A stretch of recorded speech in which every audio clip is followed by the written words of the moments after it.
Calling the Colorado Astronomy Net, calling the Colorado Astronomy Net. This is KI0AR. My name is Bernice, and I'll be your net control for this evening's Colorado Astronomy Net. Just a reminder, the 3-minute timeout function is still in effect, so during long transmissions, please allow the repeater systems to reset themselves. Also, please use the word break for emergency or prior to traffic. If there is any emergency or prior to traffic, please go ahead now.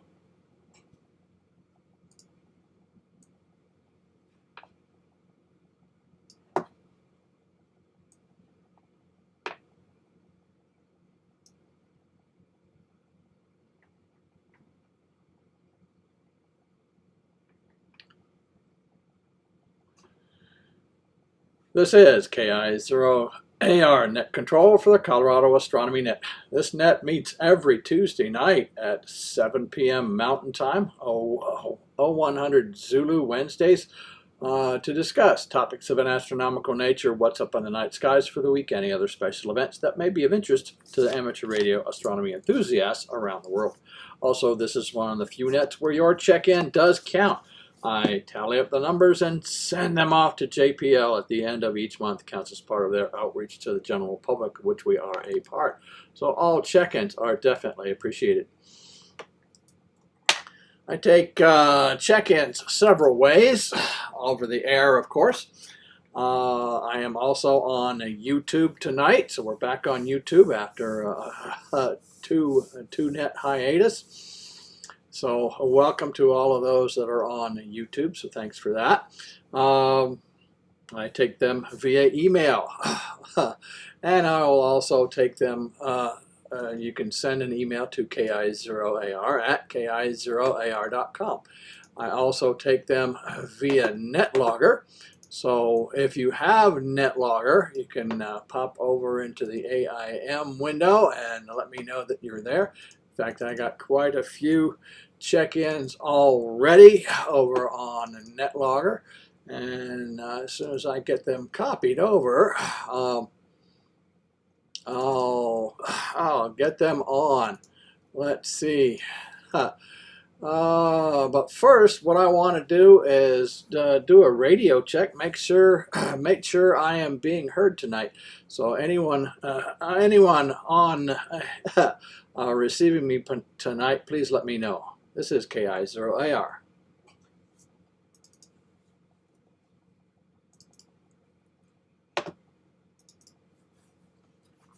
coming through loud and clear on all the time.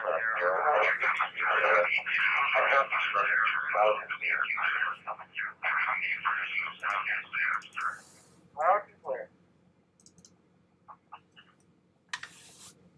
Hi, Bernice. Control, this is W0GL. I hear you breaking up quite a bit. I don't know if I'm in radio. W0GL. Okay, I'm breaking up a little bit. Let's see, I heard a whole bunch of people saying they hear me loud and clear, so thanks for that. Let's see, what am I going to do? I got a whole bunch here. I'll go ahead and acknowledge several check-ins over on NetLogger for now. Let's see, we got Roy, KI7PKL, thanks for checking in tonight. David, WE8M, thanks for checking in tonight. John, W2JLS, thanks for checking in tonight. Rip, K3XO, thanks for checking in tonight. And Jose, KJ5MEL, thanks for checking in tonight. I think that's everybody that's on NetLogger tonight. I'll go ahead and I'm not seeing anybody over on YouTube tonight, but I'm sure hopefully we'll catch them over there. We got 3 viewers over on YouTube, so please say hi in the chat, and I'll get you officially logged in into the net. Like I say, the numbers do count. Even though JPL is shut down because of the government shutdown, they still want those numbers coming in. for all that we do and they do, for sure. So thanks for that. Ken, we got you on checked in, NV7SS. Thanks for that. I'll go ahead and begin taking check-ins over the air. Anyone wishing to check in to tonight's Colorado Astronomy Net, please call with your call sign phonetically twice.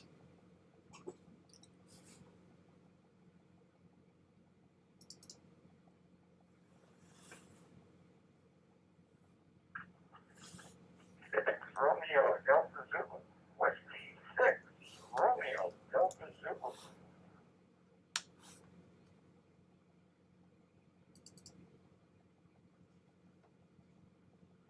And this is the 5, ZIQ, November 5, Zucker, Quebec. Oh, I got here.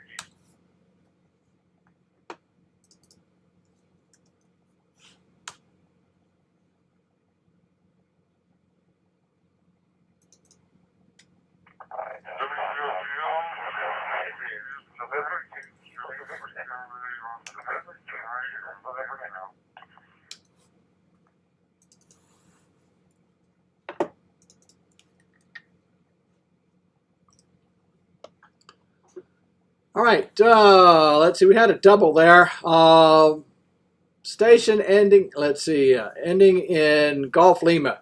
If you'd come back with your call sign phonetically twice, I'll get you on the list. I think that may be a new call. So let's try that one again. I'll get back to check-ins in a sec. Go ahead, station ending in Golf Lima. Go ahead.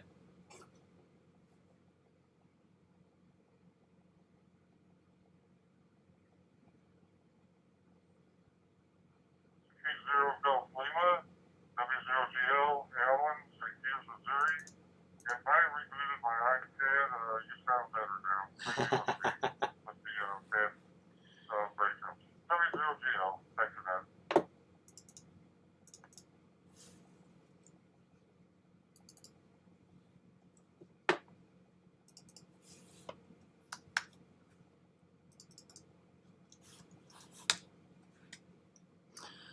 All right, Alan, we got you on the list. W0GL, thanks for checking in tonight. Let's see, that's a new call on the list, so I want to officially welcome you to the Colorado Astronomy Net. I'm going to get back to you in just a sec. There was another station out there that doubled with you that I did not get, so I will continue on, but I got you marked down as new, Alan, and I'll touch base with you in just a sec, so please stand by for that. Anyone else? We got Michael. Mike, KO5AOK, checking in via YouTube, so thanks for that, Mike. Anyone else wishing to check into tonight's Colorado Astronomy Net, please call with your call sign phonetically twice.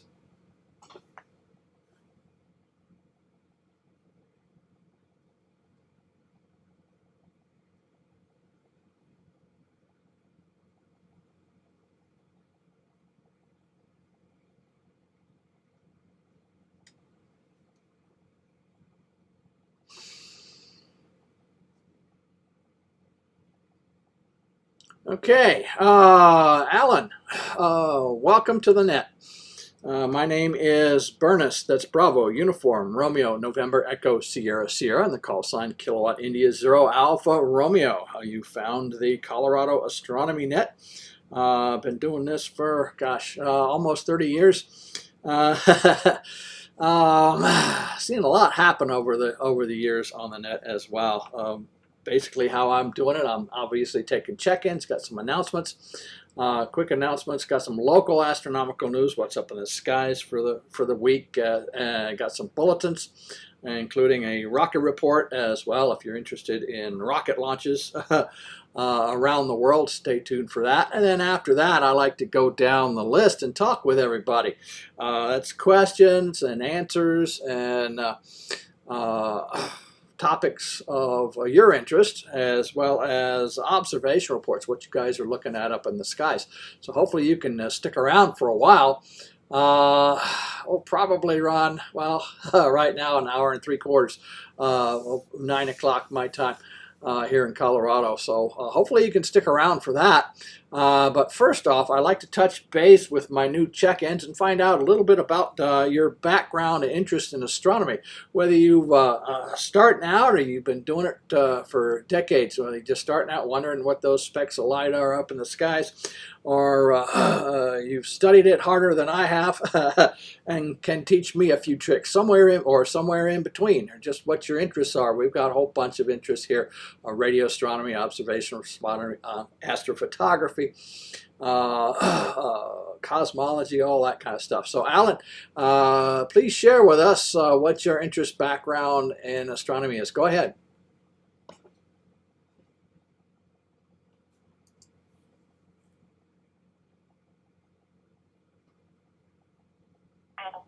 I just kind of dabble in astronomy.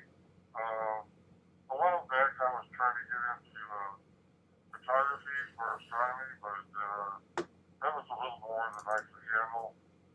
I have several apps on my phone that will show me constellations and also Starlink satellites and where they are in the atmosphere, up in orbit and all that kind of stuff. But I'm not real serious about astronomy, but I just was on the net prior to this, checked in, and then they said this one was coming up, so I just thought I would stick around and see what it was about. W0GL, back to net. All right, Alan, hopefully we can pique your interest. We're going to be talking about comets tonight. So hopefully you can stick around. Got some answers for all of that.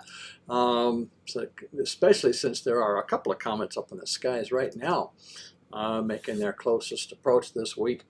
Right now, I'll go ahead and acknowledge several other check-ins. We got Bruce K3HY over on YouTube, so thanks for checking in tonight. Randall AE7RJ, thanks for checking in tonight. And Robert W7CTY, thanks for checking in tonight.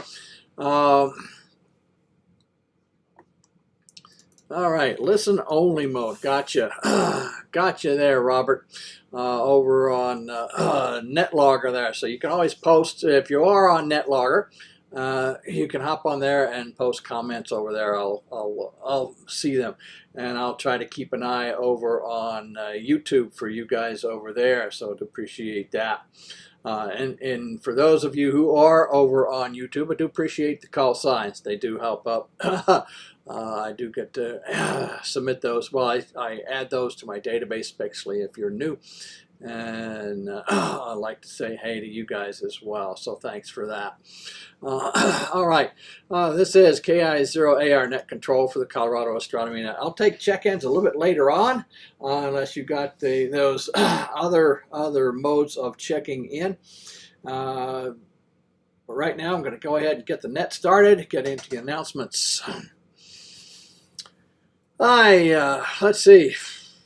I publish a monthly astronomy newsletter via email and the World Wide Web. If you wish to subscribe to the email version of my newsletter, please send me an email to ki0ar@ki0ar.com and request to be put on the list. Or you may visit the website at www.ki0ar.com/astro.html. And at the top of the web page is also a spot where you may submit your email address and get subscribed to the email version of the newsletter as well. If you don't want to remember all that, just Google my call sign, KI0AR. You'll find a whole bunch of links, including links to the web page and the newsletter.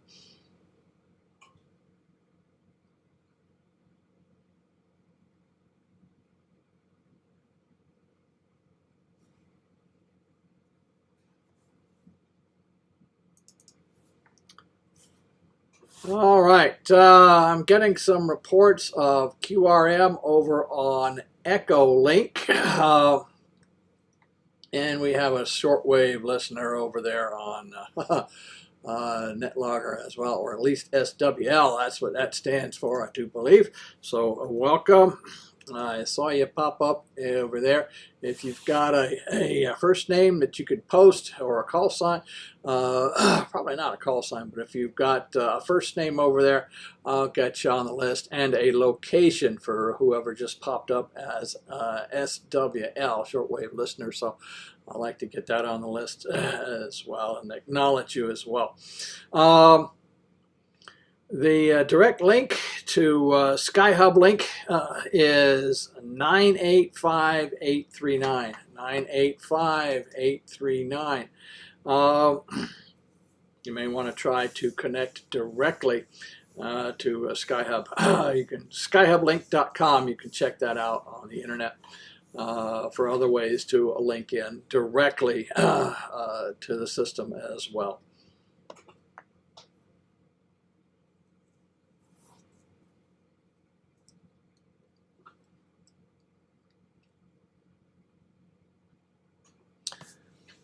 All right, continuing on with the announcements. I also volunteer with a youth group called the International Association for Astronomical Studies, a youth group that meets out in Strasburg, Colorado on Friday evenings from 6 until 8 p.m. Always looking for new members, freshmen through senior high school age students interested in astronomy, amateur radio, high-power rocketry, remote control aircraft flying, full-scale aircraft construction, archaeoastronomy, radio astronomy, and balloon launch communications. More than welcome to visit our website at www.iaas.org or visit us on Facebook under the same name, the International Association for Astronomical Studies. Also a reminder that the Colorado Astronomy Net also has a Facebook page, so if you have Facebook, be sure to hop on there and like us both.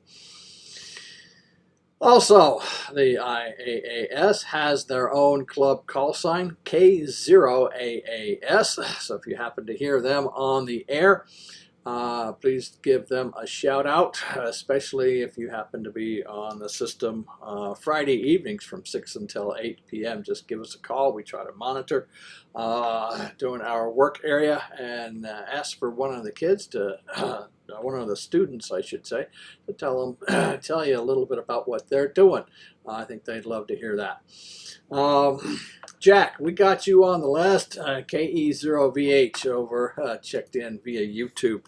So don't know where you are tonight, but thanks for checking in. We got you on the list.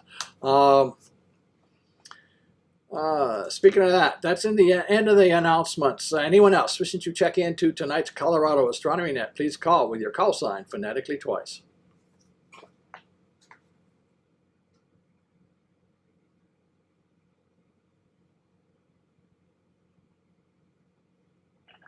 Romeo Delta Zulu. Whiskey 6, Romeo Delta Zulu.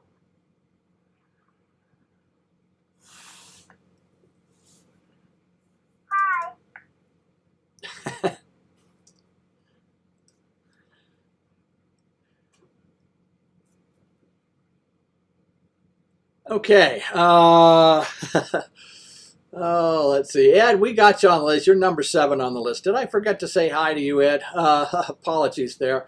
W6RDZ, thanks for checking in tonight. Moy, I think I forgot you too. N5ZIQ, thanks for checking in. I got a little ahead of myself welcoming there Alan in there, so thanks for that. And I think I got Ken too, NV7SS. Let's see. And hi to whoever else is out there. We'll take secondary traffic, but appreciate a call sign.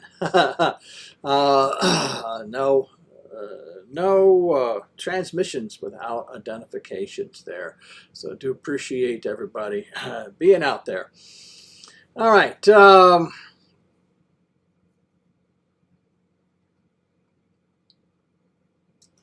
I'll get into the local astronomical news. Let's see, for this third Tuesday. Well, let's see. I don't know what Tuesday it is, but First of all, one tail end of the announcements. I do appreciate everybody checking in last week and the week before and supporting John as net control. So I do appreciate that. That gives me a break, and I know that John did a real fine job the last couple of weeks taking over on doing the NetLogger bit. Yeah, last week was definitely interesting. I checked in from the casino, and it was very, very loud with music and slot machines going off and all that kind of stuff. So I didn't want that coming in over the air. And then I did have some trouble popping. I think I finally got into NetLogger later in that evening, but I do appreciate everybody giving John your support last week. So I do appreciate that for all that did check in. I had a bunch of new calls as well. Haven't seen those new calls pop up yet, but I do appreciate that. So thanks for that.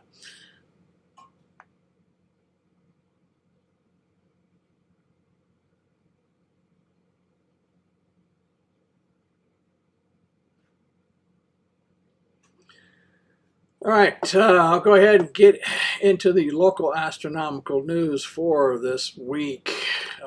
Start off with the phases of the moon.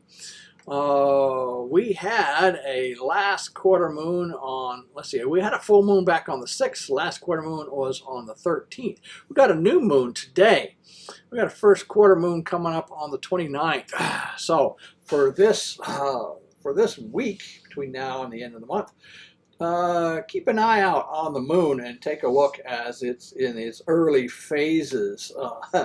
It's always interesting to take a look in these early phases, especially with binoculars or a telescope, and look along what they call the terminator. That's the line between light and dark, or bright, the sunshine and the shadow along the moon's edge there. And you can actually see peaks of mountains that are lit up by the sun that are well within the shadow, and vice versa. You can see dark valleys in the sunshine where the sun is casting shadows closer in. So that line is not it looks like a line to us, but if you look at it with binoculars or a telescope, you'll see that it is very jagged indeed, and it's actually quite interesting to look along that terminator. And a challenge to see if you can see a very thin sliver of a moon tomorrow or the following evening. Always interesting to see those slivers of a moon, just a little thumbnail over towards the west. The moon was at perigee, its closest approach to the Earth this month, on the 8th. It was 223,581 miles from Earth. The moon will be at apogee, its farthest point away from the Earth this month. On the 23rd, it will be 252,553 miles from Earth.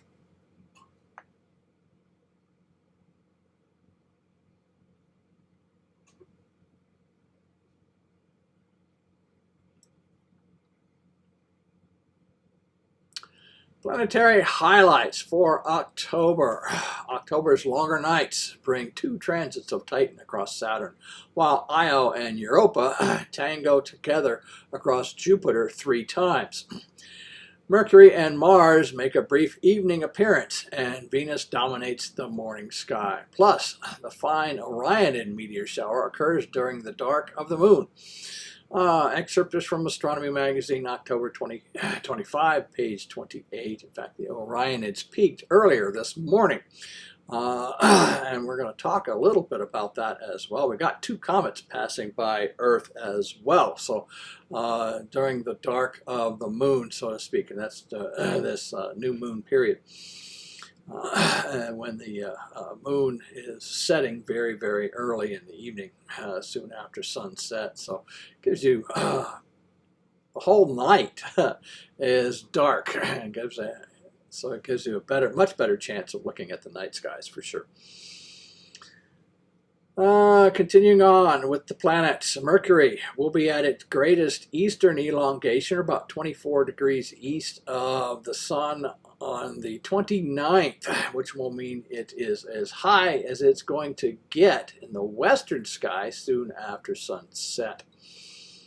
Mercury is now setting about 7 p.m. in the evening, so you'll have to get out there fairly early to catch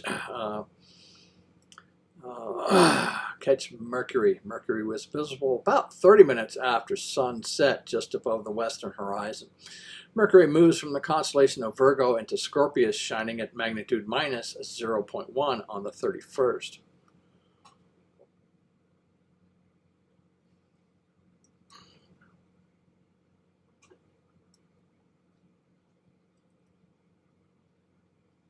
And that's actually fairly bright for Mercury into the negative magnitudes.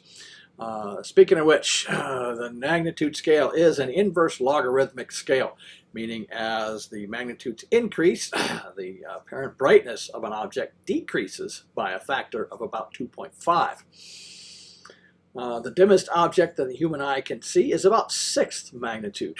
So a magnitude 5 object is 2.5 times brighter than a magnitude 6 object, while a magnitude 7 object is 2.5 times dimmer than a magnitude 6 object. And you will definitely need binoculars or a telescope to see anything greater than 6th magnitude.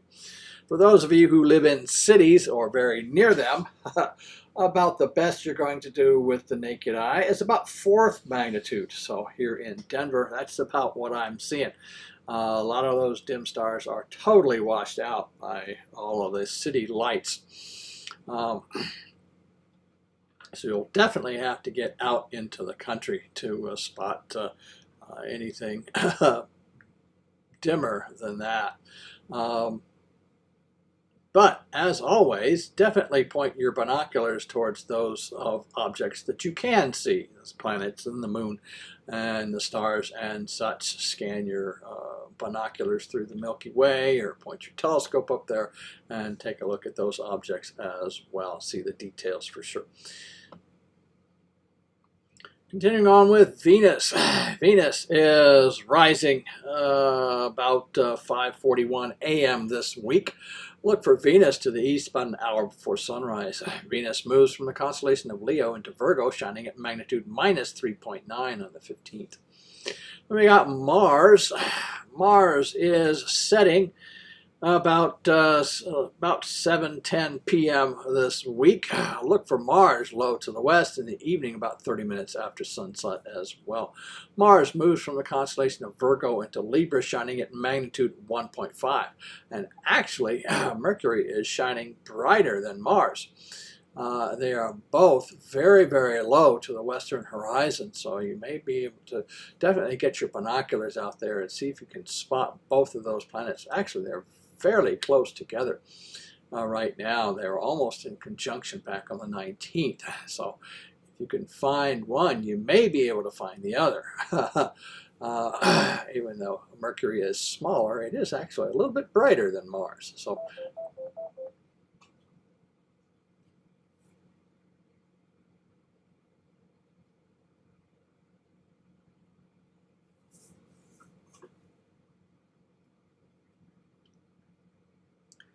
okay, yeah, so Mars is about 4 times dimmer than Mercury. So there you go. Continuing on with Jupiter. Jupiter is rising about 11:30 p.m. This week. Look for Jupiter to the south in the very early morning hours before dawn, or very very early morning. You'll definitely have to wait until after midnight to spot Jupiter. Jupiter is in the constellation of Gemini, shining at magnitude minus 2.2. Then we got Saturn. Saturn is rising in the late afternoon, about 5 p.m. This week.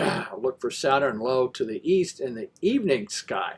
Follow Saturn across the sky almost all night long. Saturn moves from the constellation of Pisces into Aquarius, shining at magnitude 0.7.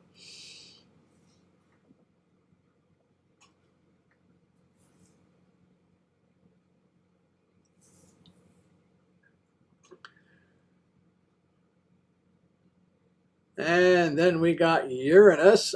Uranus is actually rising in the evening about 7:30 p.m.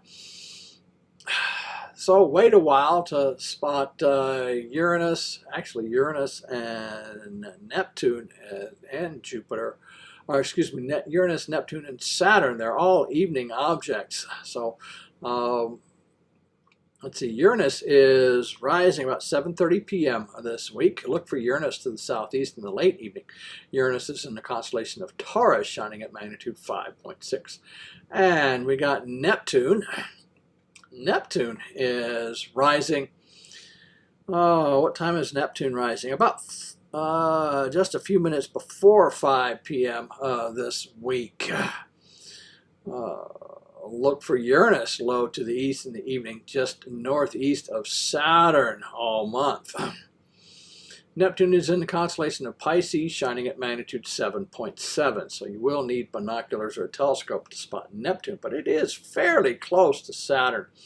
It is, let's see, it is preceding Saturn. Let's see, by just a few, actually about a minute. There, let's see, Neptune is rising at 4:56 p.m. and Saturn is rising at 4:57 p.m. So with a minute of each other. So they should be very, very close together in the evening sky. Neptune just a tiny bit ahead of Saturn. Like I said, toward the, actually, right now I'm looking kind of northeast, northwest, or it, I'll have to look at my star charts to see how close Saturn and Neptune are. But they are very close and should be able to spot in the same field of view in a pair of binoculars.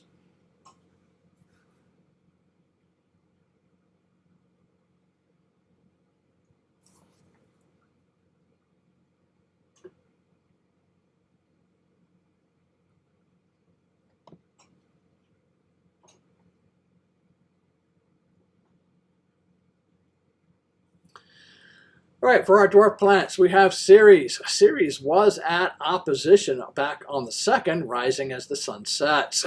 Ceres is now rising about 6:15 p.m. in the evening. Ceres can be spotted low to the south near midnight when it is highest in the sky. Ceres is at its best viewing for the year this month. Ceres is in the constellation of Cetus, shining at magnitude 7.7. And Cetus is fairly low, so it'll be fairly low to the south. So you'll need a fairly flat southern horizon if you want to have a chance to spot Ceres. Then we got Pluto. Pluto is, let's see, is setting. What time is it setting? About 11, almost midnight, just a few minutes before midnight this week. The best time to spot Pluto will be in the late evening when it is highest in the sky to the southwest. Pluto is in the constellation of Capricornus, shining at magnitude 15.3. By the time it is highest in the south, the sun is actually setting, so it'll be a little bit more difficult. You have to definitely have some dark skies for that one. As always, good luck at spotting Neptune, Ceres, and Pluto. A large telescope and dark skies will be needed. And now's the time for those dark skies. So get out away from those cities with those big scopes and take a look at this, all the planets and the stars.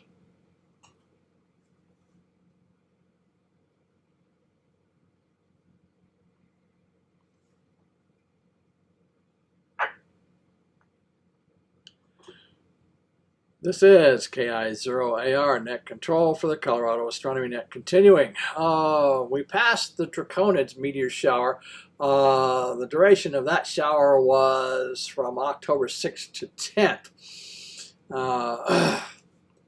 And it peaked back on October 9th. So we won't probably see too many of those, if any, for of those. But we do have the Orionids. The duration of this meteor shower extends from October 15th to 29th, with a maximum occurring on the morning of October 21st. That was this morning. Maximum hourly rate reaches about 20, and the meteors are described as fast.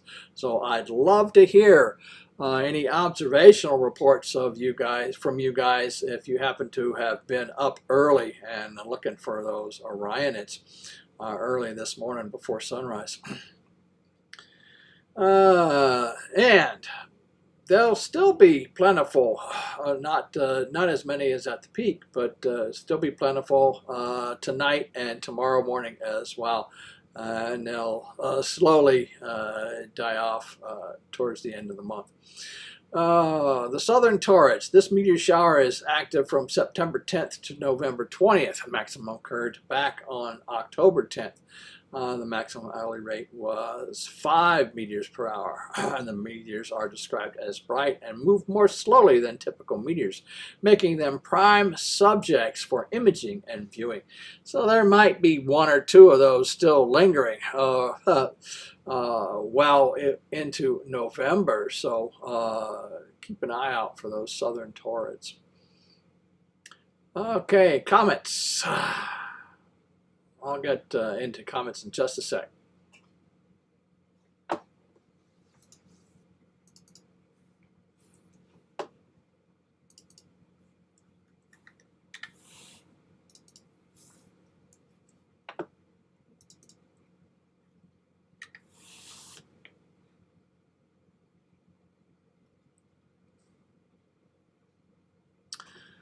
Okay, let's see. Comets. C, 2025 A6 Lemon is passing through the constellation of Canis, Venatici, and Boötes, low to the west during the last 2 weeks of the month, shining about 8th magnitude. 3-inch scope or greater, and dark skies will be needed to view it. Actually, we're going to talk about, I think, Lemon and another comet in just a few minutes. So stay tuned for that. They may have brightened. I'll look at the more recent information on that. But don't have information in the newsletter on the other one. But we'll talk about that in a sec. Okay, that is it for the local astronomical news. This is KI0AR Net Control for the Colorado Astronomy Net. Let's see. KJ5JQQ. We got you over on YouTube. That's a new call as well. So thanks for joining us tonight. Let me see. Let me check on something here.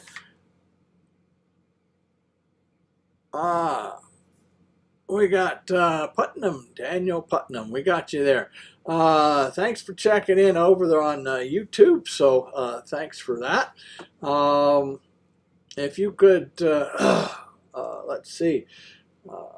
My name is Bernice. That's Bravo Uniform Romeo November Echo Sierra Sierra, and the call sign Kilowatt India 0 Alpha Romeo. So if you can check in, check out skyhublink.com, Echo links, all-star nodes, things like that. Love to hear you on the air as well. No audio over on no audio over on YouTube, but do appreciate you being there. So thanks for that. As well as Mary, we got you on the list too. VE3AOA. Thanks for checking in, Mary, over on YouTube. Appreciate that. Putnam. If you could post what your interest background in astronomy, whether you're just starting out or you've been doing it for a while, always like to hear touch base with the new check-ins and find out what their interests are in astronomy. So I do appreciate that. So if you can post, I'll tell everybody what your interests are for sure. All right, speaking of that, I got those two checked in. Anyone else wishing to check into tonight's Colorado Astronomy Net, please call with your call sign phonetically twice.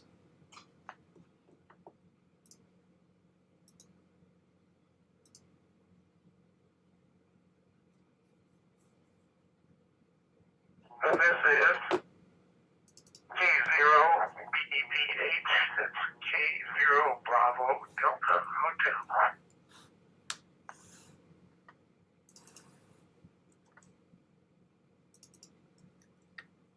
Kilo 7 Zulu Sierra Victor. KK7 BSV. This is Jeff in Draper, Utah. This is down your net, thanks.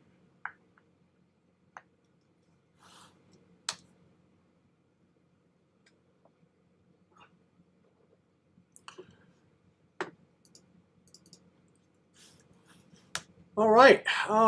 We got two new calls, so thanks for that. Appreciate it. Bob, well, before I get into names, let me make sure I got the call signs right. K0 Bravo Delta Hotel. Is that correct, sir? Go ahead.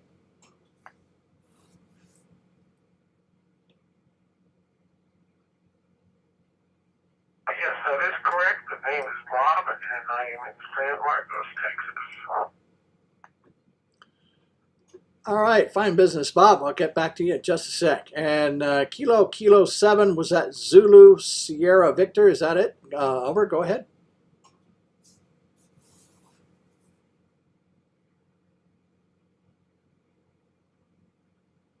Yes, sir, that is correct. Yes, in Draper, Utah. We were talking about comments tonight, and then I got in the truck and just kept it on.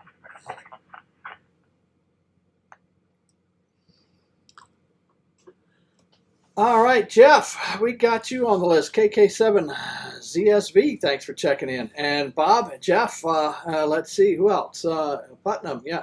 All welcome to the Colorado Astronomy Net. But Bob and Jeff, you are on the air. My name is Bernice. That's Bravo, Uniform, Romeo, November, Echo, Sierra, Sierra, call sign, Kilowatt, India, 0, Alpha, Romeo. Thanks for finding the Colorado Astronomy Net tonight. I've been doing this for almost 30 years. I always like to touch base with my first-time check-ins, find out what your interest background in is in astronomy. Whether you're just starting out wondering what's up in the skies, or you've been doing it for decades or longer than I have, that's always like to have that experience out there as well. So. Because I rely on you guys a lot for the information. Same goes with you, Jeff. Same question. So, Bob, you're up. K0BDH. Welcome to the net. Tell us a little bit about your background interest in astronomy. Go ahead.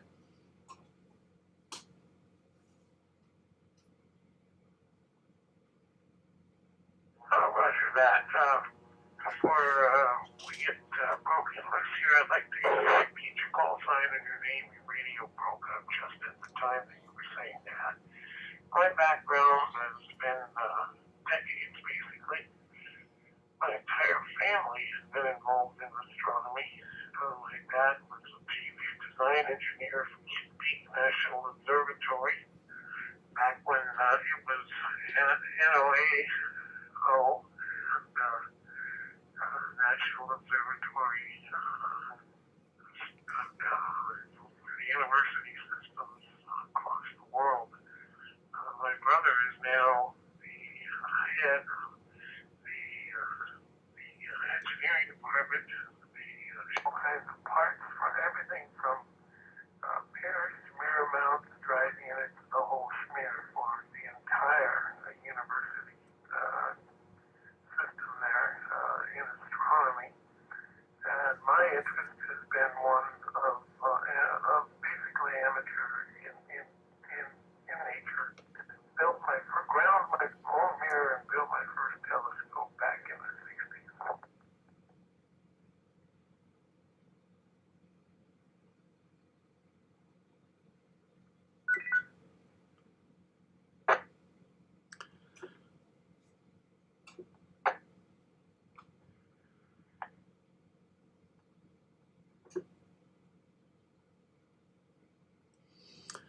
All right, Bob, thanks for that. Looks like I got lots of experience there, so do appreciate that.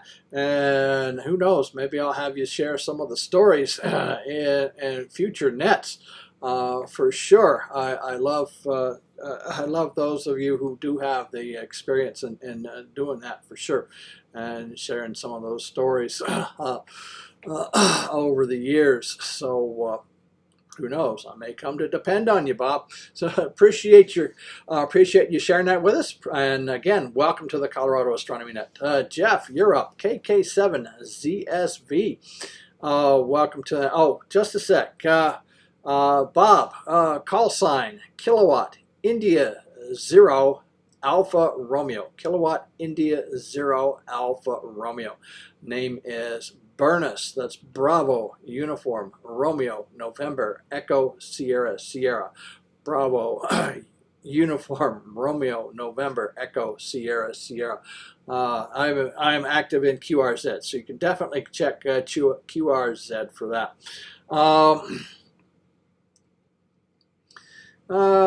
Jeff, KK7ZSV, you're up. Tell us a little bit about your background interest in astronomy. Go ahead, please.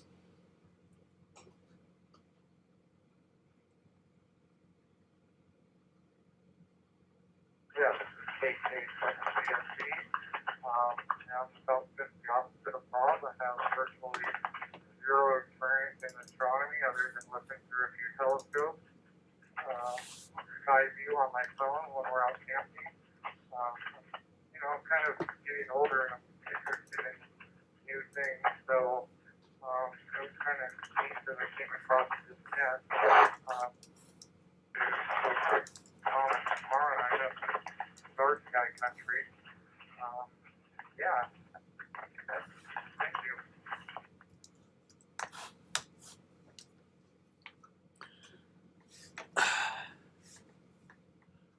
All right, Jeff. Yes, this is a learning net. In fact, I learned something new just about every net, and I've been doing it for 30 years.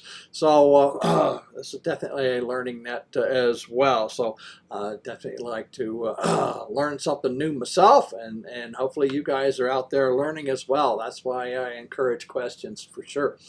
And let's see, Putnam, KJ5JQQ posts in YouTube. Always been interested in science, very amateur, but love to listen to astronomy podcasts and books. Recently saw the ISS with my naked eye the other day and thought it was amazing. So there you go. All right, so thanks for that. And yes, here we go. We will start off with the bulletins now, so do appreciate that. So let's get things started. Okay, here we go. Here we go. Let me clean some of this up. Speaking of ISS passes, you guys may want to check out this particular website. www.heavens-above.com. That's www.heavens-above.com. And I've posted that over on YouTube. So Putnam, there you go. ISS passes. What I do recommend is you sign up and log in, and you can put in your home coordinates like I've done here, and you can get very accurate timings and passes. What I like about this particular website is if I click on one particular date, I'm just going to click on one for tomorrow morning over Denver. I get a nice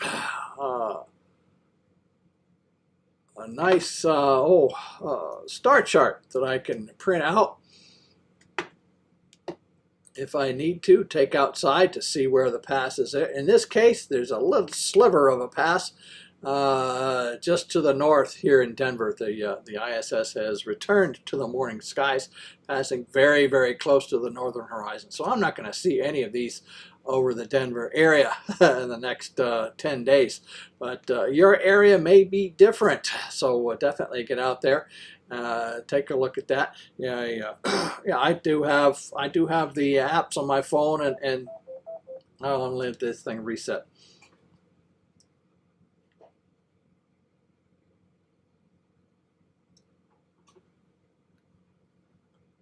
I do have the various apps on my iPhone and iPad as well. But the one thing I like about this is I can print out that piece of paper and that won't crash on me when I go outside. I can figure out I can see all those stars and get oriented to the sky and figure out where that ISS is going to pass over, as well as it has times along the path, and you can see what constellation it passes through. Again, that website is www.heavens-above.com.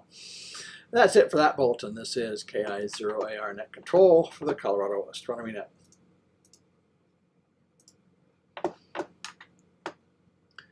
All right.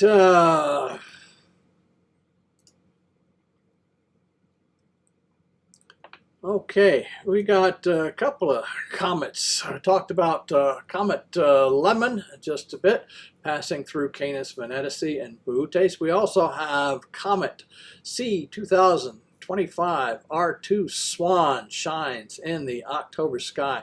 This is from space.com. Like I said earlier, JPL is shut down because of the government shutdown, so I don't have any posts from them. Comet C 2025 R2 Swan will make a close flyby of Earth on October 21st. And that may have changed slightly to the 24th. I've seen some. They had another one. A bright new solar system comet could put on a show in the October night sky as it zooms past Earth. Comet C 2025 R2 Swan was discovered on September 10th by Ukrainian amateur astronomer Vladimir Vezugly. It has brightened significantly since then, raising hopes that it could become a naked eye comet around the time that it makes its closest approach to Earth later this month, October 21st. As it draws close to the sun, the heat from our star causes frozen material present in the comet's nucleus to turn from a solid directly into a gas in a process known as sublimation. The resulting gaseous shell is then blown away by the solar wind, creating a long tail of dust and gas that reflects the sunlight, creating a cosmic spectacle that could, if we're lucky, be visible to the naked eye from Earth. Comet 2025 R2 Swan made its closest approach to the sun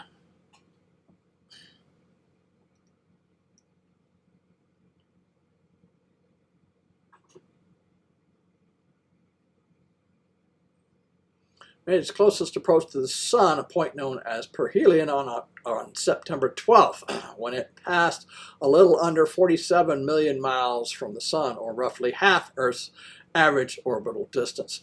Recent observations collected by the Comet Observation Database, or COBS, run by the CRNI VRH Observatory in Slovenia, placed C 2025 R2 Swan's brightness at magnitude 5.6, meaning that it could already be visible as a very faint naked eye object under perfectly dark skies.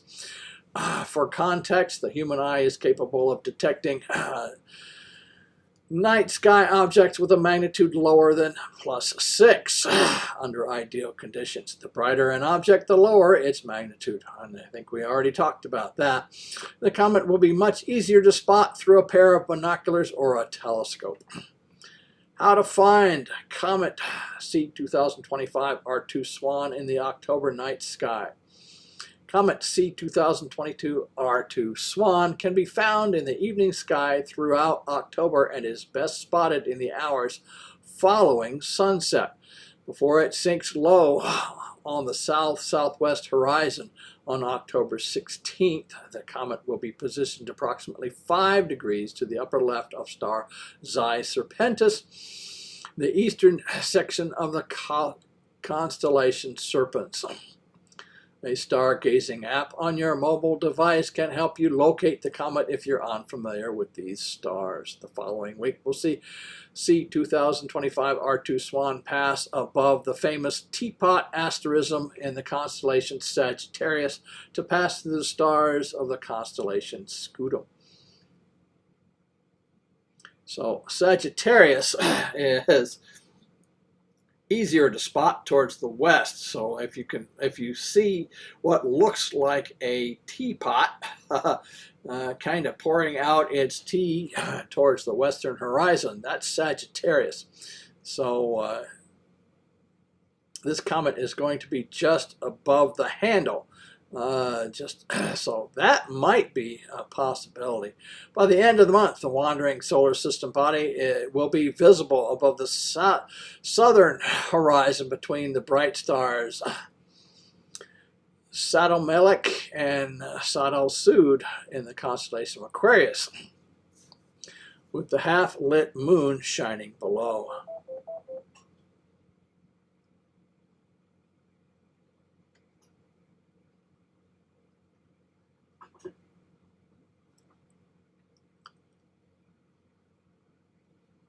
Stargazers hoping to catch a glimpse of C 2025 R2 Swan should read our roundups of the best binoculars and telescope. Okay, that's just an advertisement there. But let's see if I can pull that over on YouTube tonight. Let's see if that'll show up. Yes, there we go. So that shows you where Comet Swan will be.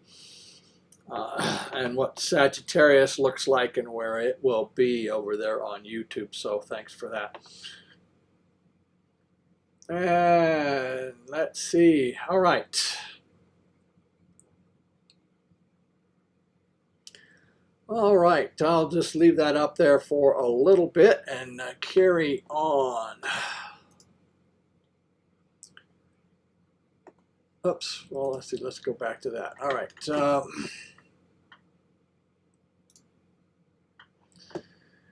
Oh, a little more on a comet. What is a comet? A comet is a celestial body composed of ice, dust, and rock that orbits the sun.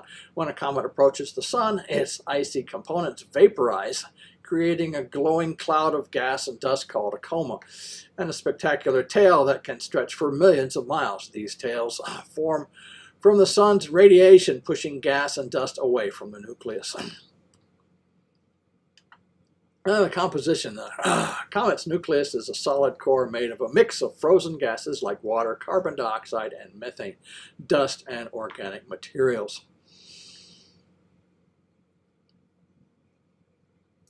Let's see, where do comets come from? Comets come from two main regions in the outer solar system, the Kuiper Belt and the Oort cloud.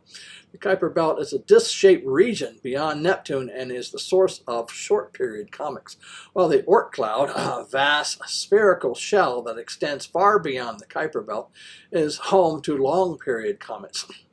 The Kuiper Belt is a disc-shaped region of icy bodies located beyond the orbit of Neptune. Comets from this region tend to be short-period comets with orbits taking less than 200 years to complete. The Oort cloud is a theoretical spherical cloud of icy objects that surrounds the entire solar system, extending to about halfway to the nearest star.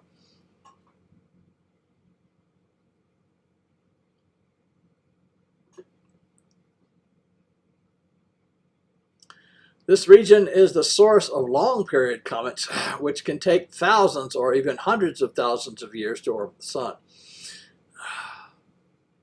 How they get here.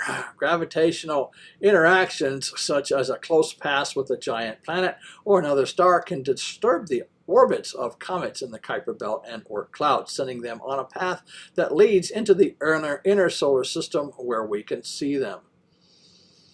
How they form. Comets are thought to be leftover material from the formation of the solar system about 4.5 billion years ago.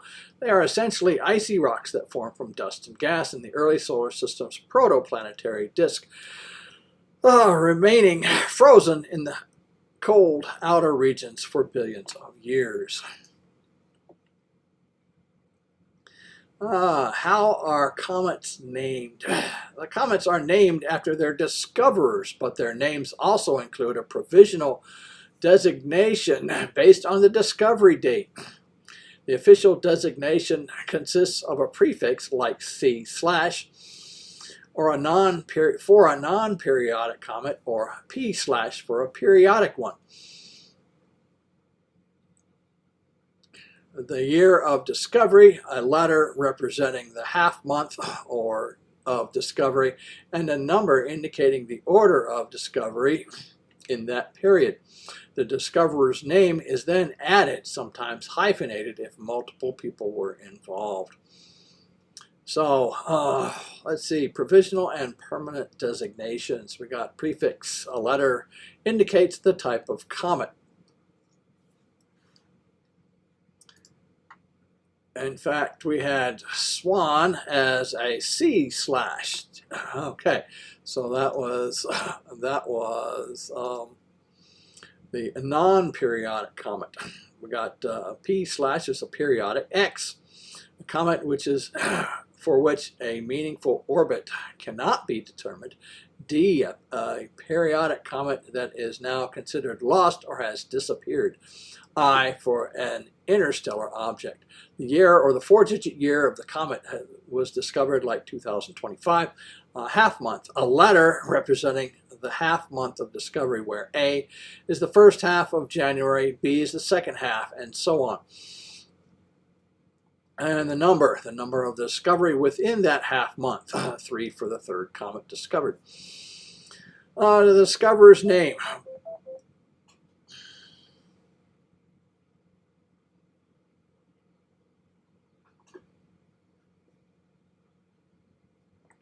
Once confirmed, the comet receives the name of the person, group, or spacecraft that discovered it, or sometimes a particular system or something like that that discovers it. For example, Comet Shoemaker-Levy 9 was discovered for the 9th short-period comet discovered by Eugene and Carol Shoemaker and David Levy. The comet is seen multiple times. It eventually receives a permanent number designation preceded by the discoverer's name. For instance, Comet Halley is officially designated as 1P/Halley. A comet can be named after up to 3 discoverers whose names may be hyphenated if they discovered it independently. And that's it for comets. This is KI0AR Net Control for the Colorado Astronomy Net.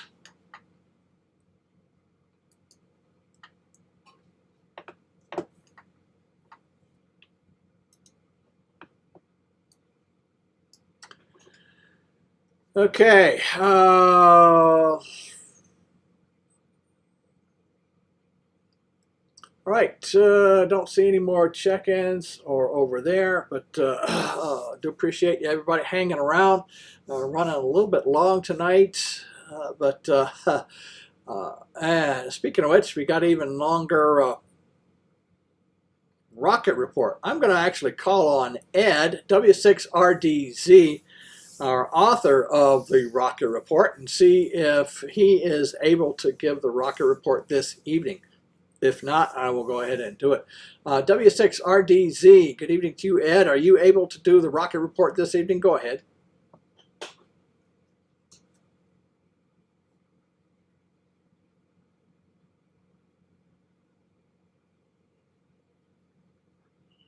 Hey, thank you, Rick. Command W6RDZ, I'm afraid I can't. They got us out running late calls tonight, so. I'm going to have to turn it back to you, Curtis. W6RDZ monitoring.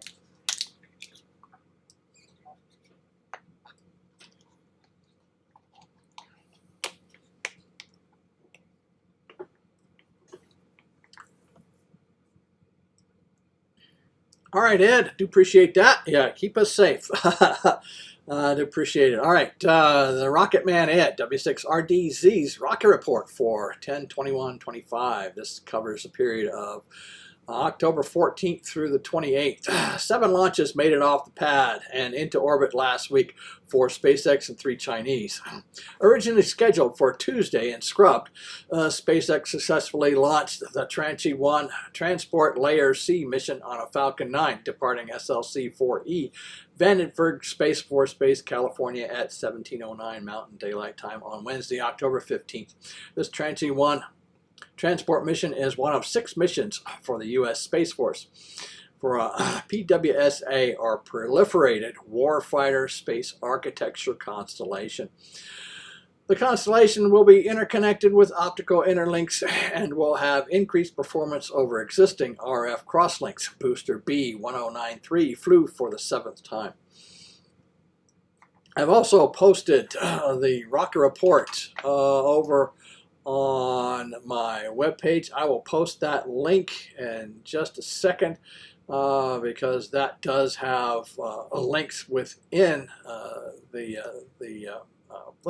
report as well, that you can check in and watch some of these launches.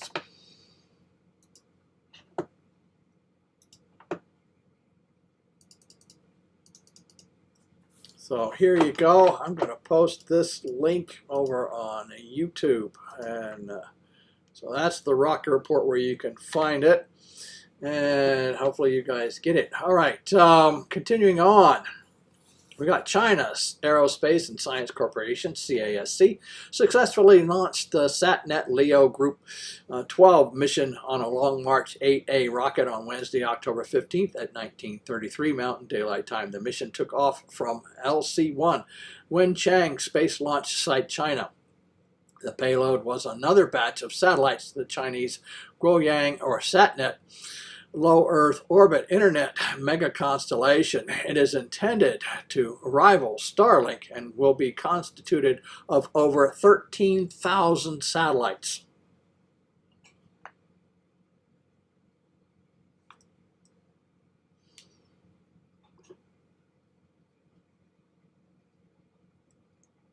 Early Thursday, October 16th at 03:27 Mountain Daylight Time, SpaceX launched Starlink Group 10-52 from SLC-40 Cape Canaveral. It was booster B1095's third mission. Friday, October 17th at 01:08 Mountain Daylight Time, China's Aerospace and Science Corporation launched the G60 Polar Group 18 on a Long March 6A rocket from LC-9A. Taiwan Satellite Launch Center, China. 18 LEO communication satellites with KU, Q, and V-band capabilities joined the G60 constellation, operated by Shanghai Space Sail Technologies. The initial constellation will consist of 1,296 satellites by 2027 and expand long-term to 12,000 satellites.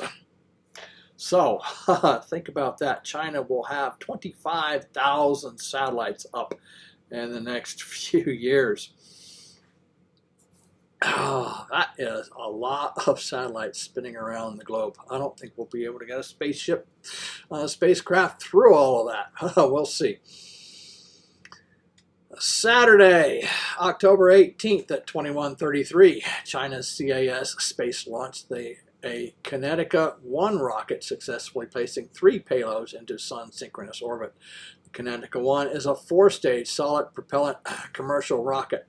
The 3 satellites are a PRSC-HS-1, a hyperspectral Earth observation satellite for Pakistan, and the AirSat 03/04, a pair of X-band synthetic aperture radar satellites with 0.5 meter resolution.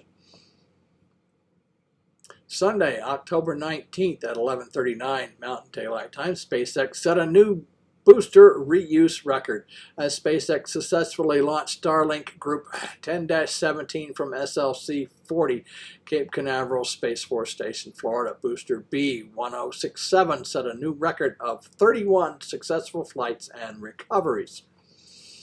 Worldwide, it was the 240th orbital launch attempt of 2025.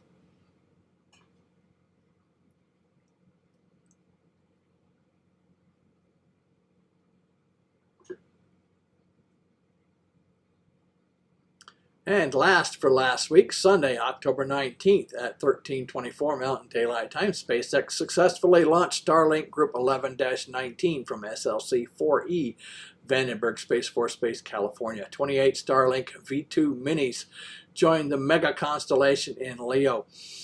It was booster B1088's 11th flight. This was SpaceX's 550th Falcon 9 mission and the 132nd Falcon 9 mission of 2025. Upcoming launches this week. 7 launches are currently on the launch manifest for next week. 6 SpaceX and 1 China. Tomorrow, Wednesday, October 22nd, SpaceX plans to treat us to 2 launches at 0800. Tune in to see Starlink Group 11-5 on a Falcon 9 from SLC-4, Vandenberg Space Force Base, California. 28 version 2 minis will join the mega constellation in Leo. Later tomorrow at 1930, SpaceX will launch a Falcon 9 from SLC-40, Cape Canaveral, Florida. It will carry SpainSat, a new Generation 2, to a geostationary transfer orbit. The 6.1 metric ton satellite is Spain's most advanced new X, K, and UHF band communications satellite. China's CASC scheduled the launch of a Long March 5 from LC-101 from Wenchang Space Launch Center site, China, for Thursday, October 23rd at 0830 Mountain Daylight Time. Mission details were not disclosed. And then we got Starlink Group 11-12 is scheduled to launch on a Falcon 9 from SLC-4E, Vandenberg Space Force Base, California, Saturday, October 25th at 0800 Mountain Daylight Time. Also on the docket for Saturday, October 25th, just 27 minutes later, that at 0827 Mountain Daylight Time, SpaceX hopes to launch a Starlink Group 10-21 from SLC-40 Cape Canaveral. On Monday, October 27th at 1512 Mountain Daylight Time, SpaceX is scheduled to launch Starlink Group 11-21 from Vandenberg Space Force Base.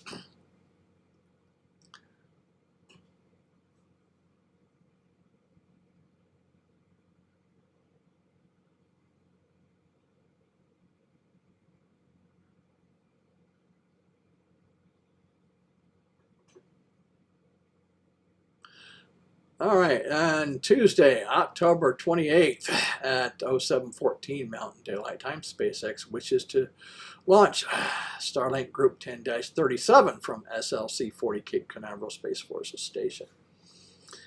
We got some space news. Let's see. The following is a small abbreviated excerpt from ARS Technica's article of the same title. Written by ARS Technica's Stephen Clark, October 3rd, 2025. Removing these 50 objects from orbit could cut danger from space junk in half. A new listing of the 50 most concerning pieces of space debris in low Earth orbit is dominated by relics more than a quarter century old, primarily dead rockets left to hurtle through space at the end of their missions. And this is rather long, so I'm actually going to leave that up to you guys to read on your own on the link. I'll also post that link over in NetLogger, but you can find that www.ki0ar.com /astro.html. If you look on that particular web page, you can scan down for the weekly rocket report and click on that, and it's in PDF format.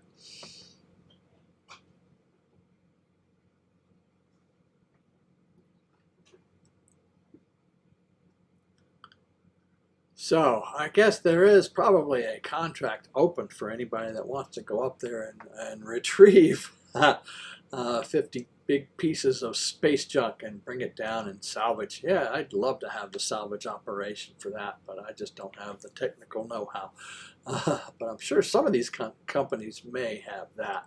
That's it for that rocket report this evening. More on that space junk. You can read about in the rocket report, this weekly rocket report. Right now, I'm going to go ahead and pause here to see if there are any more check-ins. Then we'll go down the list to see what everyone has to contribute to the net tonight. Hopefully, everybody has stuck around for that. Anyone else wishing to check into tonight's Colorado Astronomy Net, please call with your call sign phonetically twice.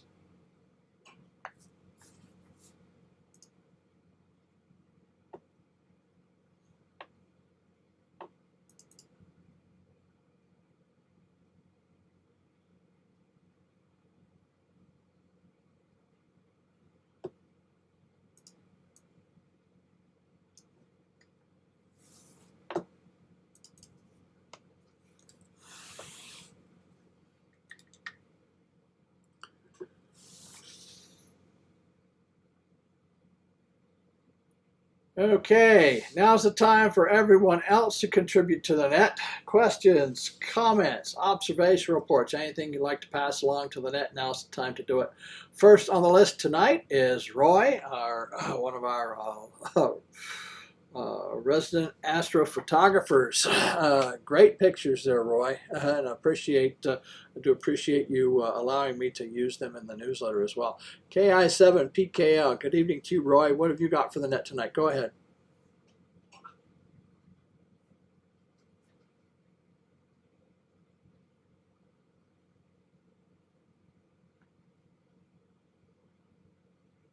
Well, hey there, Bruce. Everybody on the net. And, yeah, I finally installed a new focus motor for my refractor, and that makes it complete smart telescope with all the stuff, which is kind of cool. And anyway, did some imaging last Wednesday night, and then since then there have been a few nights it looked like they were going to be good, but there's a bit of smoke in the air, like tonight.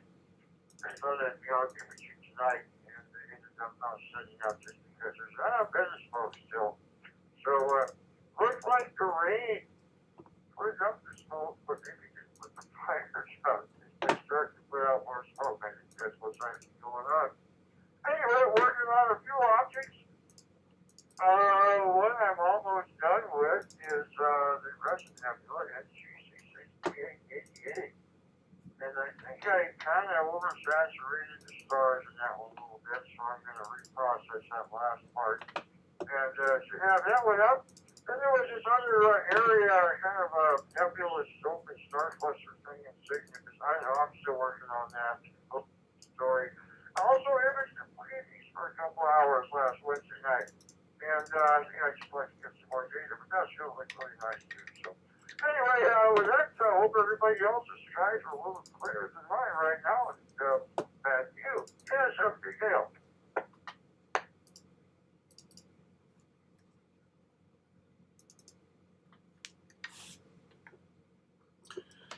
All right, Roy. Thanks for that. I do appreciate you. Let's see. You're sharing that with us. And I definitely look forward to seeing your images for sure. I know you spend a lot of time and effort getting all that stuff done, and hopefully the smoke will clear out and you'll get some decent imaging as well. So looking forward to that. Appreciate your comments. Appreciate you checking in tonight. Next on the list, let's see, is David out in Ohio. WE8M. Good evening to you, David. What have you got for the net tonight? Go ahead.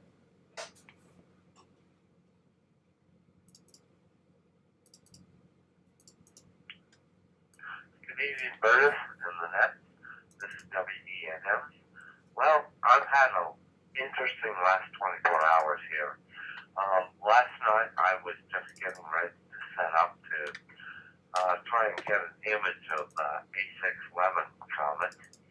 And one of the last tasks I had was to bring our very recently adopted dog out to do his business.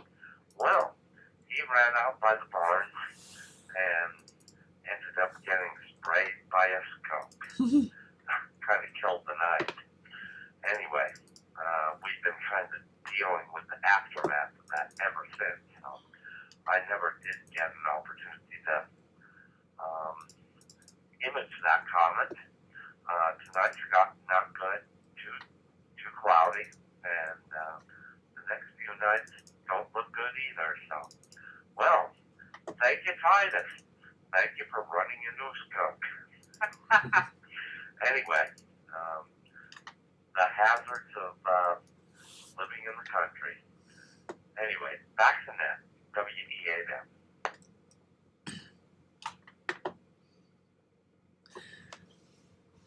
All right, David. Yeah, definitely had to have a little chuckle there. Yes, kind of ruins. Got to take care of the dog. Yeah, got to take care of him.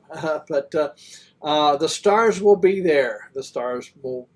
Most of the stars will be there in 50 years as well. So, and the skies will clear, and the dog will. But the dog has only got a few years here. So definitely take care of him. And kind of sorry that happened, but it's always that's one of those humorous things that nobody ever likes to deal with. But it happens, that's for sure. All right, David, take care. I appreciate you sharing the story with us, and hopefully everybody else got a little bit of a laugh there too.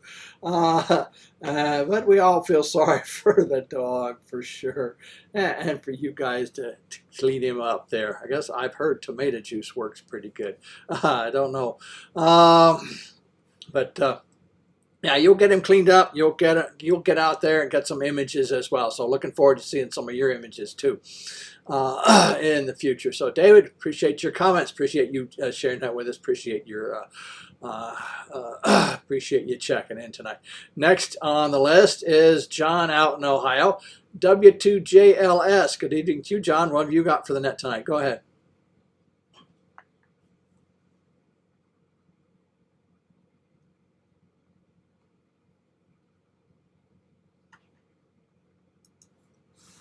Hey, good evening, Bernie. Thanks again for letting me look up to the net for the last couple of weeks. And thanks to all the listeners and check-ins. Tonight, a couple of things. In Northeast Ohio, as WBAM mentioned, it's overcast here. I've had rain the last couple of days, and rained on my way home from the office tonight. Still raining, as far as I know. So tonight, this might maybe yesterday, today, and tomorrow be because the Orion is probably not the best observation, which is unfortunate because, as you know, it's a good year because of the moonless sky. So a little bit of a bummer on that. Anyway, on the comet front, I will also note that in history, this date in 1965, another famous, notable comet event happened. This was comet Ikeji reached perihelion today in 1965. I was not born yet. I was a few years yet in the making, but that was tonight was the night back in '65 it made its closest approach.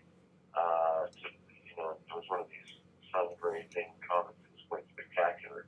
So for folks alive, that's one of the brightest comets that may have observed modern times. So I missed that one. I don't know if you were maybe a puppy at the time and saw it as a little boy or something, but I'm sure there may be some listening that saw it or had parents that saw it.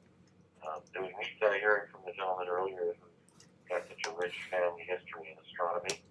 I'd be willing to bet that certainly either he or some of his family had clapped eyes on that one. Probably like the experience that some of us enjoyed with hail bombs. Anyway, I'll send it back, Bernice. Thanks again for everything, and hope everyone's having a great night. W2JLS, back to this.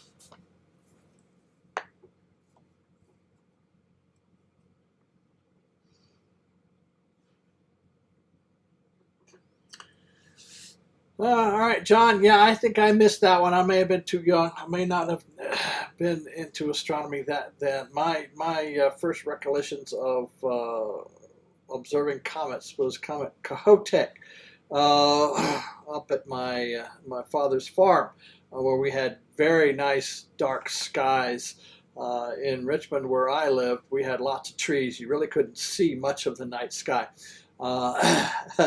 Around at that time. And I know, unfortunately, my family wasn't into astronomy. I'm the only one that was in astronomy there, and I got into it. And later, when we moved up, let's see, I was after 12, so that was in the 70s when I started getting into astronomy a lot more, for sure. I did have a first telescope when I was 5 or 6, but I was just, I think, I really didn't use it too much. Cardboard tube, polished metal reflector, couldn't see too much with it, but otherwise, like I said, didn't get into it until later years. But I missed that, but got a few others, that's for sure. All right, John. Do again. Appreciate you doing the net the last couple of weeks. Appreciate your comments. Comments. And appreciate you checking in tonight. This is KI0AR Net Control for the Colorado Astronomy Net. Next on the list is Rip out in West Virginia, K3XO. Good evening to you, Rip. What have you got for the net tonight? Go ahead.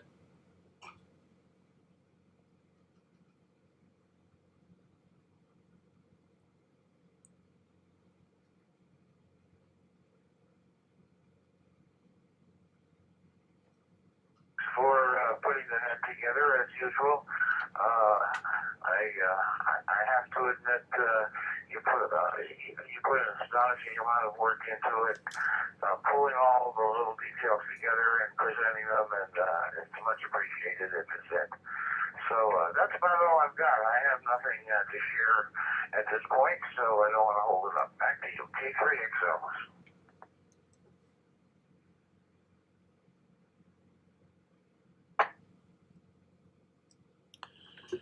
All right, Rip. Yeah, I appreciate your comments. Appreciate you checking in tonight. Yeah, it does take a little bit of work and some time. I was kind of rushed at the tail end. I got a little rusty over the last couple of weeks. I had to get everything set up over on YouTube and everything like that, and get some extra information out there for tonight's net for sure. I wanted to present a little bit more than just the comment there, especially since JPL didn't have any news items to present for tonight. So, but Rip, definitely appreciate it. Appreciate you checking in tonight.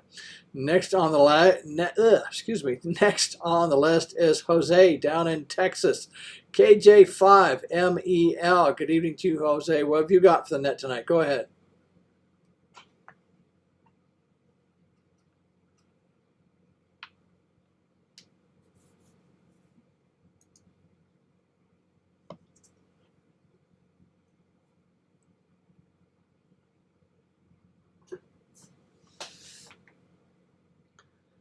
Right, next on the list is Ken, NV7SS. Good evening to you, Ken, out in Nevada. Let's see. What have you got for us tonight, Ken? Go ahead.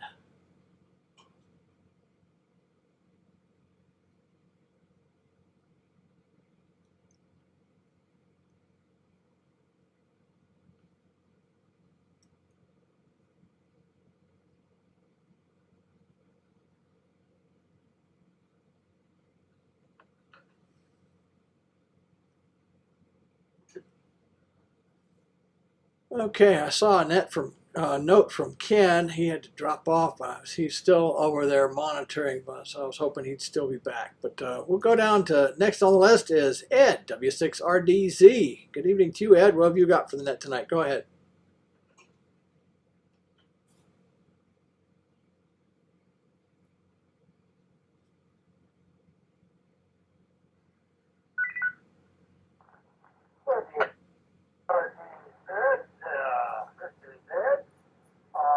Nothing much beyond that rocket report.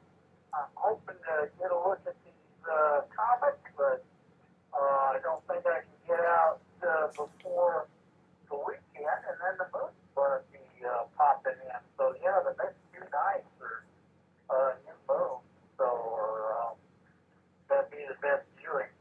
But I don't think I'll be able to get out and take any pictures of them. That's about it. The only thing I got. W6R is dead. That's it.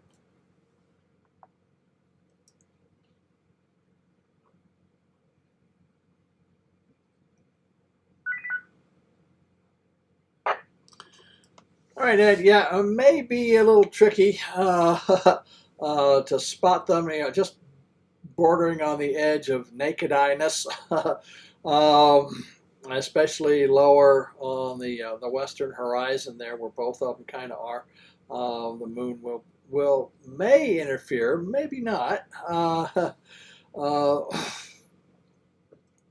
But we'll see. We'll have to keep an eye on there are some neat pictures on the internet so far, but we just may have to, unfortunately, relegate ourselves to looking at pictures of it on the net as opposed to seeing it out for real.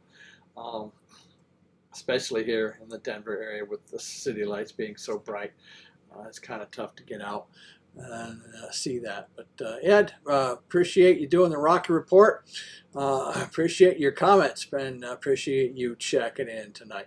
This is KI0AR Net Control for the Colorado Astronomy Net. Next on the list is Moy down in Texas, N5ZIQ. Good evening to you, Moy. What have you got for the net tonight? Go ahead.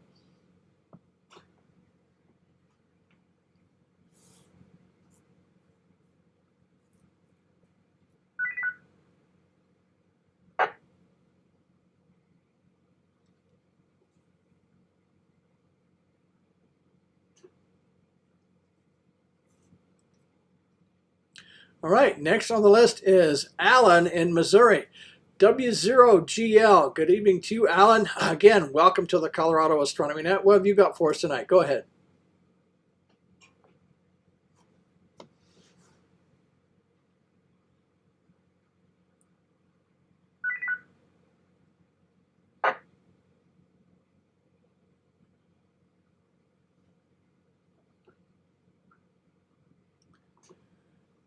Okay, now we're getting down to some of our YouTubers over there. If anybody on YouTube tonight has any questions or comments, go ahead and post them in the chat, and I'll keep an eye on that. We got Mike, KO5AOK, over on YouTube. We got Bruce, K3HY. Over there on YouTube. We got Jack, KE0VH, and Mary, VE3AOA. I think Mary had to drop off. But if you guys got any questions over on YouTube, you could go ahead and post them there, and I'll keep an eye on it. But right now, we'll go down to Randall, AE7RJ up in Washington. Good evening to you, Randall. What have you got for the net tonight? Go ahead.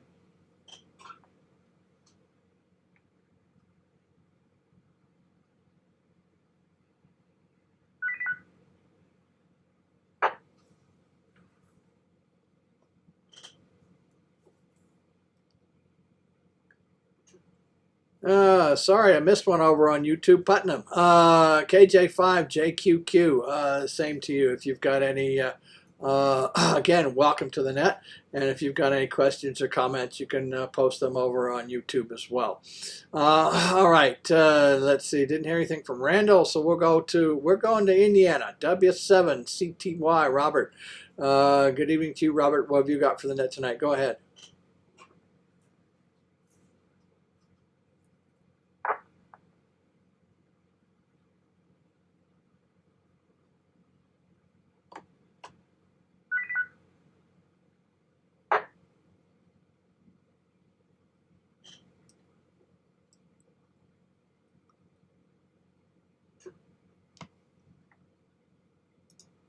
All right, our shortwave listener over on NetLogger went out a while ago, but hopefully you're still listening, so I do appreciate that as well.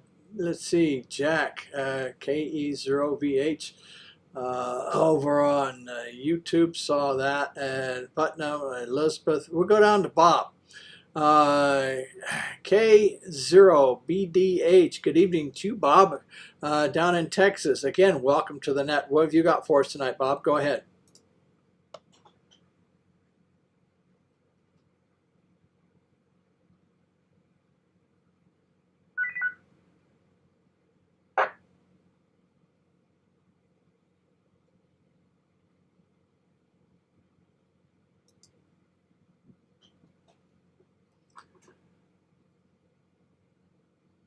All right, next on the list is Jeff in Utah, KK7ZSV. Good evening to you, Jeff.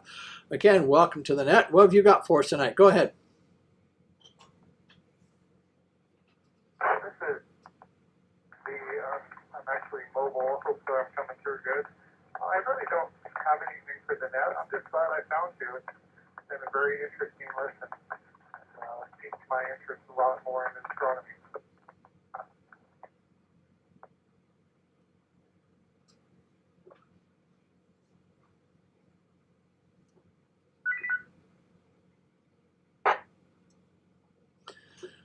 All right, Jeff, fine business there. I'm glad we could ride along with you and piqued your interest a little bit more for sure.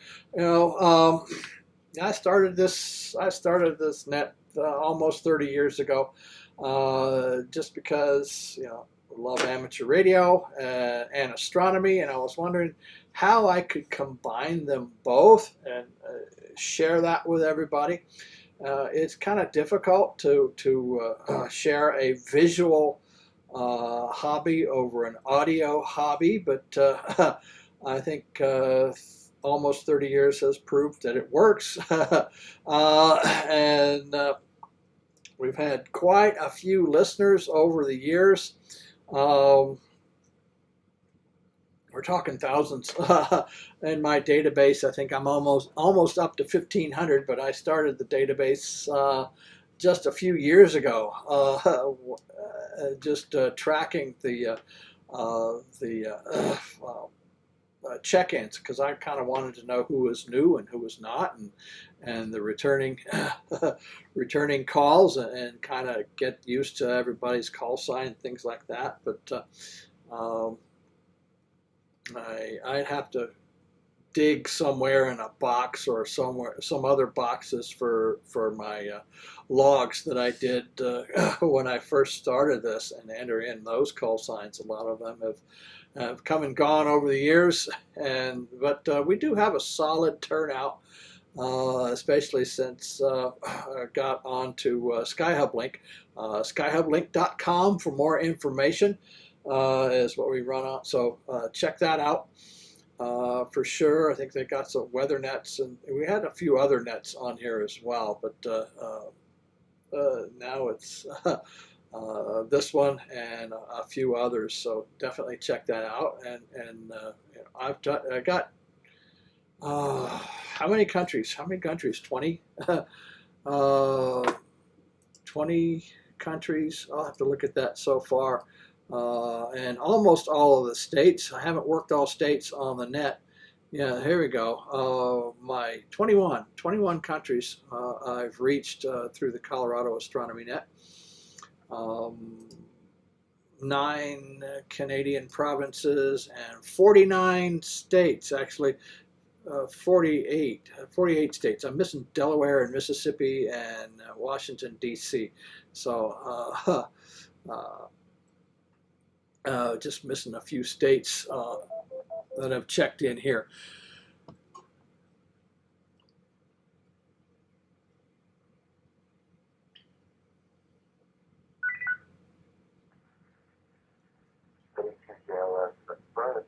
That last transmission was, I think it was covered, and you had something doubling over top of it. It was barely perceptible.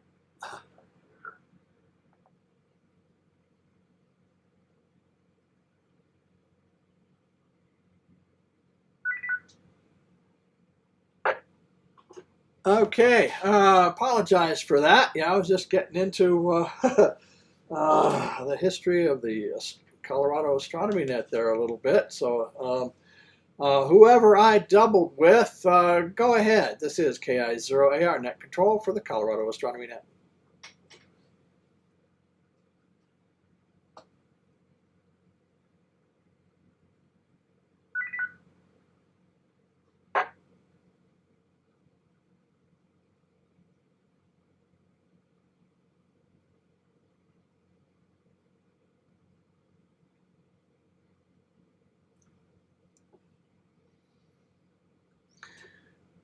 All right. No worries there. No worries. This is KI0AR Net Control for the Colorado Astronomy Net. I'll save that history for the 30th anniversary. All right. Let's see. We are at the bottom of the list, and we still have a little bit of time. So I'll go ahead and open up the net for anybody else. Questions, comments, or late check-ins. If you are a late check-in, please call with your call sign phonetically twice. So questions, comments, late check-ins before I go ahead and wrap up the net for this evening, please call KI0AR now.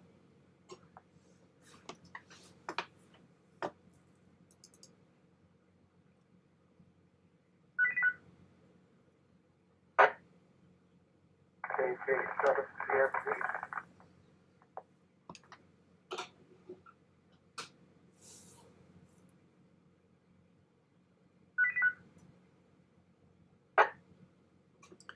KK7 ZSB. Go ahead, Jeff. Hey, just one last thing. I don't know if you guys are aware, but SkyHub just got linked into the repeater here in Salt Lake Valley earlier this week. So if people find out about it, sure you get a lot more attendance from this side of the state. So I appreciate your time and thank you a lot for that. KK7 GSB.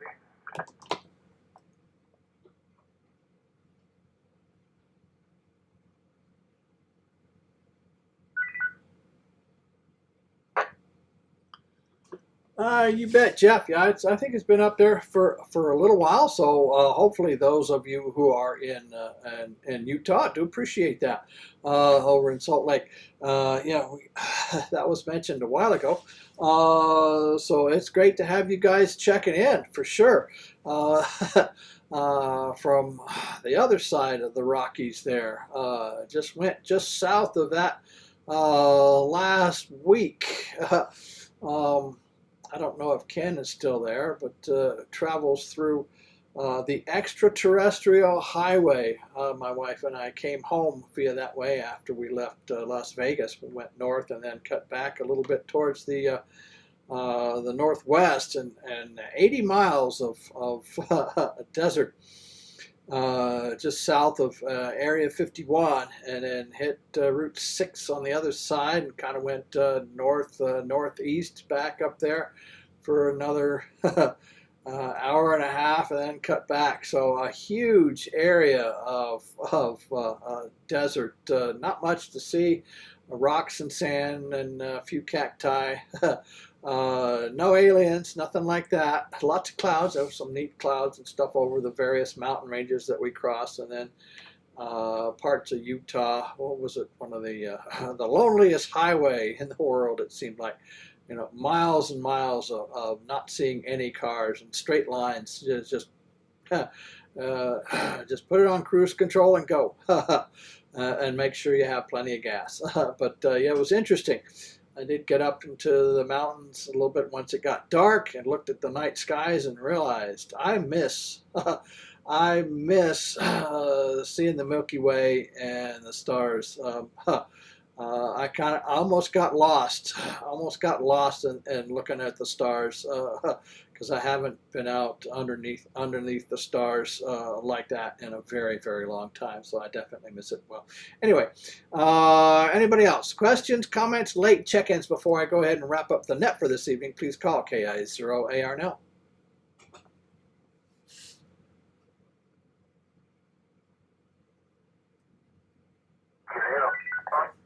I think I saw.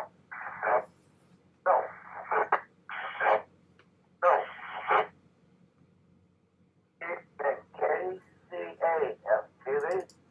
KCAF TV.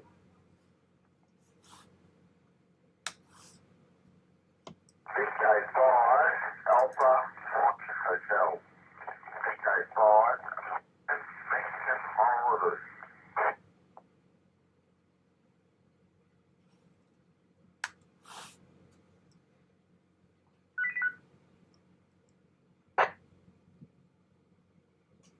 All right, yeah, there was a very broken station. I think that was a Honolulu station. But Mark, I'll go ahead and acknowledge you, KC8FQV. Thanks for checking in tonight. Station Honolulu with a hotel in your call sign, I do believe. That's about all I got. A very broken transmission there. Do definitely want to get you on the list. Let's try to get you. I think you probably checked in before. Not too many Hawaii stations have checked in, but especially if you're new. But I don't know. Honolulu station. Let's try again. Go ahead.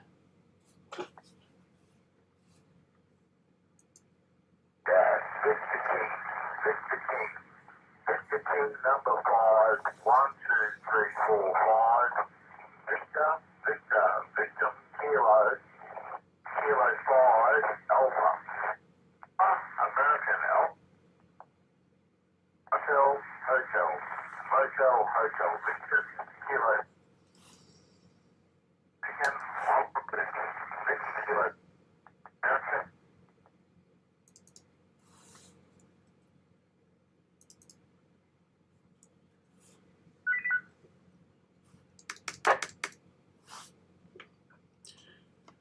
Okay, I think I got it. Thanks for all the phonetics in there. I think we've got it worked out. VK5 AMH, Victor Kilo 5 Alpha Mike Hotel, Alpha Mike Hotel. I think that is correct. Is that correct, QSL?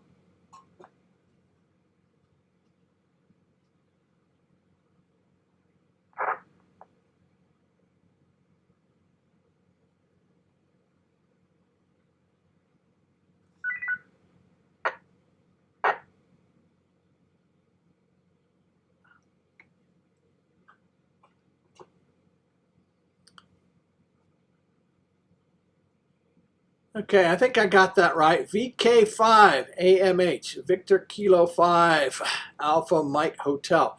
I do believe Ross down in Australia. That that is a new call on the list, I do believe. So let me make sure. Yep, that's a new call on the list. So welcome to the Colorado Astronomy Net, WASP. My name is Bernice. That's Bravo, Uniform, Romeo, November, Echo, Sierra, Sierra. Call sign Kilowatt, India, 0, Alpha, Romeo. Welcome to the Colorado Astronomy Net. Question for you. You found the tail end of the Colorado Astronomy Net. In fact, I'm just about to wrap it up in a few minutes, but definitely take your check-in. Find out what your interest, background in astronomy. We'll try to get you in. Whether you're just starting out or you've been doing it for decades, but I definitely want to give you an official welcome to the net. Go ahead, Ross. VK5 AMH. What have you got for us tonight? Go ahead.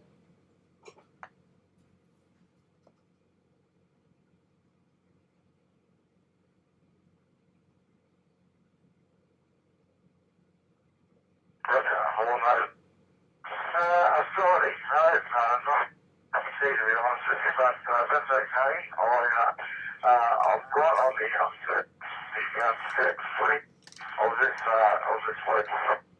And I heard you say, I just picked up on the set and say good morning to that. Not quite sure what it is. I have 1 o'clock, sorry, yes, here and stuff. Is it reservation? But the sending out, so I reckon it's each pilot around about 10 p.m. your time, I think. Anyway, no worries. Anyway, put the head up on the shelf, take a look, and nice to make the acquaintance and here's your next to yourself.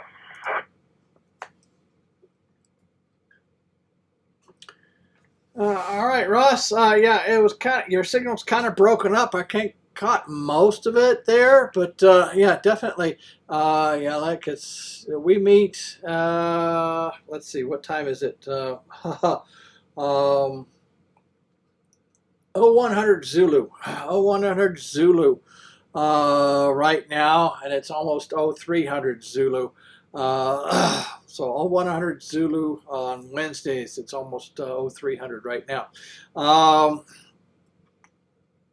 So again, welcome to the Colorado Astronomy Net. Love to hear observation reports from down under, especially what you're seeing up in the night skies, whether it's ISS passes or Magellanic Clouds or the comets down under, or how you guys are seeing the planets and things like that. From upside down, as we would say, but you guys would say we're upside down. So who? All right, yeah, I do appreciate you checking in, and again, welcome to the Colorado Astronomy Net there, Ross. This is KI0AR Net Control for the Colorado Astronomy Net.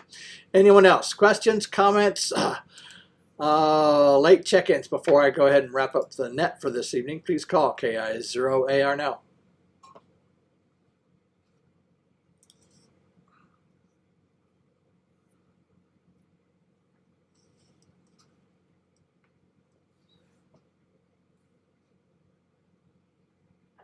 K0 PDH, we're going to have to say 73s and shut her down for the night.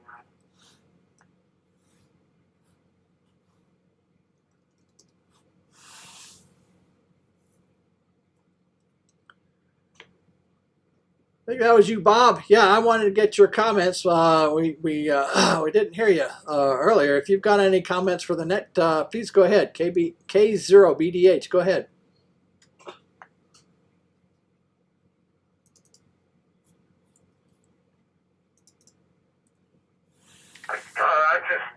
I had to step away for a bit, and I couldn't get through to let you guys know I was going to have to check out. Just getting ready to shut her down for the night. Glad to have found you guys. I checked your site out on QRZ and look forward to being a regular on your network.